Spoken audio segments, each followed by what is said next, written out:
kay Oustaz Makhtar anu ate mu ñëw bettati ko mu ngi ne. asalaamaaleykum wa rahmatullah. waaleykum salaam wa rahmatullahi wa barakaatu. Cheikh Makhtar na nga def. aywa Cheikh Bachir. naam.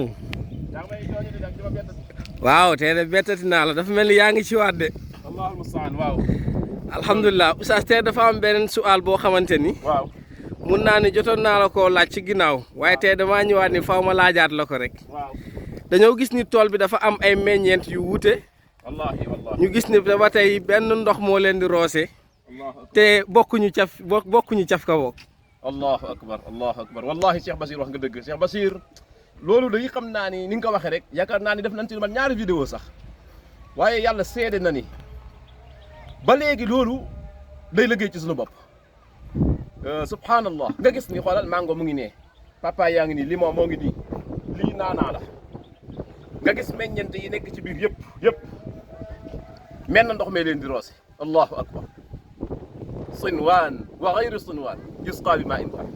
li ci gën a yéeme nag wa nufaddilu baadaha ala baad fi subhanallah yàlla subhanahu wa taala nee na gàncax yi li ñuy wuute boo daggee ci limon bii dal di macc di nga tàqamti ko wala nga ne ak a weex nga dëgg ci màng bi sex dal di ne ak a neex macha allah ak a neex ak a saf suukar keenee nga ne ak a weex allahu akbar nga ñëw ci papaay ji xool caf ka papaay yëmul ak beneen caf ka ci yooyu yëpp nga ñëw ci naanaa bi nga dagg xool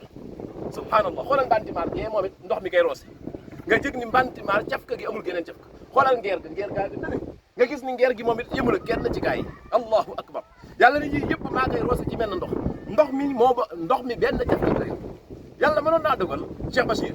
yow mi bëgg a roose limon yàlla ni ndoxam sàngam ngay wuti pour roose ci limon ji ndax limon ji cafkat yi moo tax yow mi bëgg a roose mango yàlla ne ma wuti ndoxam nangam allahu akbar mbokk yi man dama ko yàgg di wax te dama koy waxaat gis nga wallahi koy fontoo yàlla da nga xamul kat mooy yàlla moo tax boo gisee koo xam ne daa jël place bu yàlla teg fa keneen moo xam day takki gàllaaj moo xam day waat ci kurul yàlla moo xam daa jël lekk ba suur raayab kollam da di sant nit subhanallah daa xamul kat mooy yàlla Cheikh Bachir yàllaa fi nekkoon démb moo fi nekk tey suba moo fi nekk nan ko jox ko dàqam moo tax man damay faral di wax ni gis nga ñaar ñii xaw ma ko war a fontoo yàlla waaye ñoom waruñu cee bokk ñaar ña ab mool kuy nekk ci géej ak baykat xaw ma kuy fontoo yàlla moom waaye ñaar ñi waruñu cee bokk ndax ñii yàlla bis bu nekk dañuy dugal boppam bis bu ne suba ngoon guddeeg bëccëg kuy nekk ci géej mu di mool ak kuy bay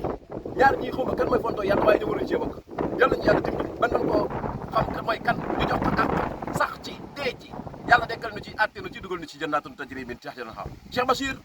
yonent ba sallallahu alayhi wa alihi wa sahbihi wa sallam kanamaam nga yëpp mu ubbi yomal qiyaam sunu waaja sunu soppe ba sunu xarit ba sunu royukaay ba sunu subhanallah sunu waaja alayhi salaatu wasalaam yàlla nañu yàlla wanaleeg moom yowmal qiyaam waaye mbokk yi pour ñu gisee ak moom nan leen fi xewal yàlla moom na leen ko jox